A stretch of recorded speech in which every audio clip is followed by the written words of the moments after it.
What is up, everybody? My name's Zach, This is Alonso. What's up? I'm Jack.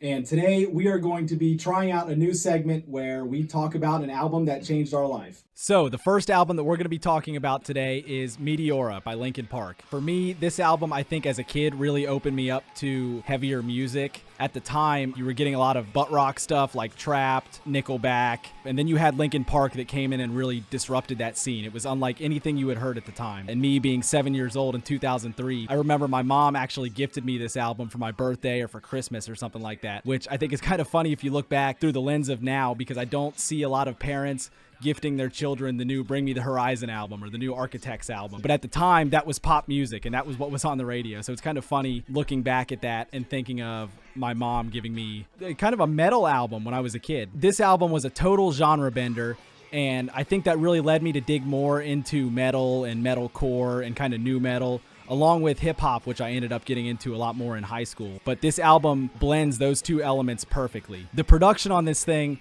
was way different than anything you had ever heard. And I think that cyberpunk element that they kind of blended into that album has started to kind of come around full circle now in 2021 when you hear Bring Me the Horizon's new post-human survival horror or any of the new Architect stuff, anything by Bad Omens. I think that sound has kind of come back. So it's cool that bands are now emulating something that came out in 2003. Because of this album, I think it really led me to dig into stuff from the 90s like Nirvana and Alice in Chains and Soundgarden and stuff that I probably wouldn't have been exposed to as much had I not already kind of been into heavy music like Linkin Park at the time. I think if you're listening to Linkin Park, you've probably got a lot of things going on in your life. You're probably going through some tough times, like my 7-year-old self. There is not a single skippable song on this album, and I think that's exactly what the band needed following up an insane album like Hybrid Theory.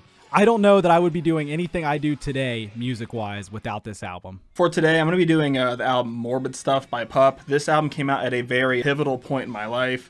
I was going through a lot, wasn't particularly the best point. This is a band I actually discovered back in about 2016. I heard their song Dark Days off their 2013 self-titled album. When Morbid Stuff came out, I went ahead and kind of gave it a listen through because, it just kind of popped up in my, hey, this is music we recommend for you section. This is the first album I had heard in a long time, which I would say is a solid, it's great all the way through. The thing I love about PUP is their way with words. They have a very interesting sound that I feel only works for them. They kind of have a way, all their songs sound very upbeat and cheery, yet they're about very dark situations, which I felt like I kind of vibed with at the time in my life. And I feel like if it weren't for that album, I would not have been the person I am today, because I feel like that album, that was one of them that I had on repeat in the car, nonstop. And I feel like from that album really helped me change into a new, better person as a kind of a coping mechanism in a way.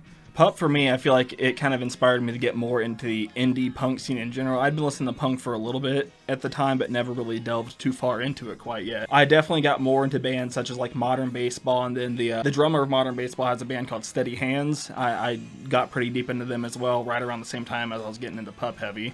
And I feel like they also helped me expand into the punk scene more. Their offsetting tone, their super catchy sing-along lyrics, and super dark subjects that they sing about, that I think is just a very interesting and awesome combo. For a first-time listener, I would definitely recommend checking out the actual song Morbid Stuff, but my personal favorite is probably a song called Scorpion Hill. It's a very progressive song. It starts off slow and kind of moves up and gets a little heavier as it goes and slows down again, but it's a very, it's kind of a dark song. It's about self-issues, and it's good. A couple more songs I could recommend. If you're into heavier stuff, this song actually relates with a lot how I was feeling at the time. They have a song called Full Blown Meltdown on there, and it's literally what it sounds like. It's a much heavier song, and it's literally about just being absolutely fucking done with everything and just going on a rager. Another one you can definitely check out is City. If you like slower songs, that's another bop. That is all. I want to talk about New Item by Tony Castles. I think it was in 2016. I found Tony Castles. I was listening to it a bunch when I was failing college.